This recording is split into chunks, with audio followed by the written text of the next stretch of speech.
Olha, logo depois da chegada, o ex-presidente Jair Bolsonaro concedeu uma entrevista exclusiva hoje aqui ao Morning Show da Jovem Pan e afirmou que não torce contra o país e que fará uma oposição responsável. Eu chego aqui numa condição de uma pessoa mais velha, mais experiente, que vai fazer expediente no partido, vai servir de consulta para quem assim o desejar. Também vou dar minhas sugestões, ter uma linha direta com a liderança do partido na Câmara, no Senado. E nós não somos oposição, né? Nós somos pró-Brasil, nós queremos o Brasil realmente vá para frente. Nós não queremos que o Brasil afunde para a gente aparecer como salvador da pátria. Depois, o ex-presidente disse que o governo Lula diminuiu sua proteção, tirando 2 carros blindados de sua frota de segurança. Até segunda-feira eu tinha direito a 2 carros blindados. Para mim, anúncio da chegada aqui, a Casa Civil retirou o carro blindado. Estou com 2 carros normais aí fora. Agora, você pode falar, tem amparo na lei ou não tem? Tá? Não está definido. Na minha campanha de 2018, tinha 40 policiais federais comigo, o Cabo da Ciúde tinha 2. Por quê? Eu tinha, obviamente, o maior risco de sofrer um atentado, como aconteceu, mesmo com todos esses policiais federais. Tá? Agora é a mesma coisa. A gente vê acontecendo essa questão do PCC, tá? Planejando, etc. A gente fica preocupado. Eu não tenho peito de aço. Tá? Eu vou tentar buscar um carro blindado para mim agora. Não é uma atitude racional por parte desse governo que está aí. Eu nunca persegui ex-presidente nenhum comigo. Tá? Tudo que foi pedido nós concedemos, fomos até além em alguma coisa. Agora comigo, pela volta anuncia, não tem mais carro blindado para você. Tá dando um recado. Eu só posso entender isso aí. Após os compromissos, Jair Bolsonaro foi para sua residência e deve começar os trabalhos como presidente de honra do PL na próxima semana. O partido prepara uma intensa agenda de viagens pelo Brasil, tanto para o ex-presidente quanto para Michele Bolsonaro. José Maria Trindade, o que destaca, Zé, dessas falas que trouxemos da entrevista de hoje do ex-presidente?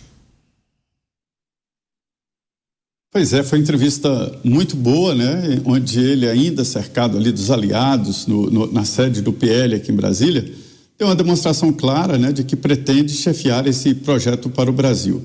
O deputado Coronel Meira me disse exatamente sobre esse carro blindado, ele entendendo que é um absurdo como o presidente tirou o carro blindado do ex-presidente Jair Bolsonaro, né? Isso repercutiu muito mal.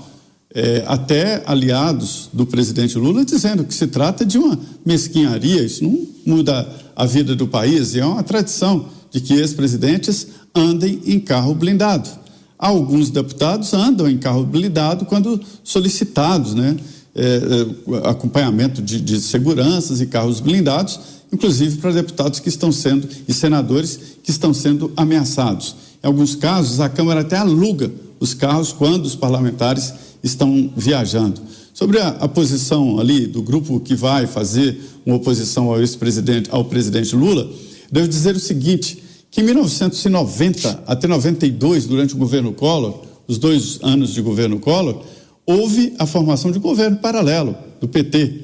O PT criou um governo paralelo, nomeou para cada pasta um dirigente do PT ou alguém simpático à esquerda e fez um estardalhaço, né? Criticando medidas do governo Collor e fazendo propostas. Então, não é inédito. Isso aí acabou no Instituto Cidadania, o PT continuou com essa ideia de fazer esse acompanhamento. E agora seria muito interessante que, pelo menos em algumas áreas, fossem nomeados ministros paralelos para fazer uma oposição racional e uma oposição pelo país, como propõe o ex-presidente Jair Bolsonaro. Você, Dantas, o que achou dessa reclamação do ex-presidente em relação aos carros blindados? Uma reclamação justa, porque apesar de tem coisas na política que elas se tornam tradição. Quando a gente fala aí, lista tríplice, vai respeitar ou não vai respeitar, né? Indicação para PGR, tem que respeitar a lista tríplice. Isso aí é tradição, não tem lei. Não tem nada dizendo que tem que ser assim. A política é feita disso também, de tradições. Naturalmente você tem uma autoridade, que é um ex-presidente da República, e no caso do Jair Bolsonaro, um ex-presidente da República que é alvo de muitos inimigos, né? Naturalmente ele é uma personalidade que pode sofrer um atentado. Não há mal nenhum de ter carros blindados, assim como tem o presidente da República. Todos os ex-presidentes, eles dispõem, né, de privilégios. benefícios que a gente pode concordar ou não, é uma outra discussão, mas eles estão disponíveis, assessores, carros, né? O combustível, nós, pagadores de impostos, pagamos esses privilégios todos, inclusive para ex-presidentes empichados, né? Então, assim, quando ele vinha com um carro blindado, ele estava com uma escolta de carro blindado e que foi retirada. Então, naturalmente, ele estranhou. É alguma coisa errada. E quando isso acontece no meio de toda uma discussão, né, de plano de atentado contra a autoridade, contra um senador, e um senador que é considerado um inimigo, um rival do partido que está no governo hoje, tudo isso precisa ser considerado. Então, naturalmente, o GSI não pode ser tão inflexível nesse sentido. É preciso considerar o risco de um atentado ao ex-presidente, sim. Diga, Mota. Será que o microfone está aberto, Mota? Esquema de segurança sem carro blindado? É isso mesmo? É uma inovação sem dúvida. O presidente Bolsonaro corre risco, isso é evidente, ele já foi vítima de um atentado. É interessante pensar por que alguém tiraria o carro blindado de uma pessoa numa situação como essa. É inevitável também, Brown, quando a gente ouviu aí essas falas do presidente Bolsonaro, é inevitável a comparação dessas falas com as falas recentes do seu maior adversário. Eu diria que não é muito difícil para as pessoas identificar qual desses dois projetos políticos é realmente movido por rancor, por ressentimento. Eu acredito que os próximos meses vão oferecer ao eleitor brasileiro uma oportunidade única de amadurecimento. É preciso que a gente não perca essa lição. Diga, Pavi.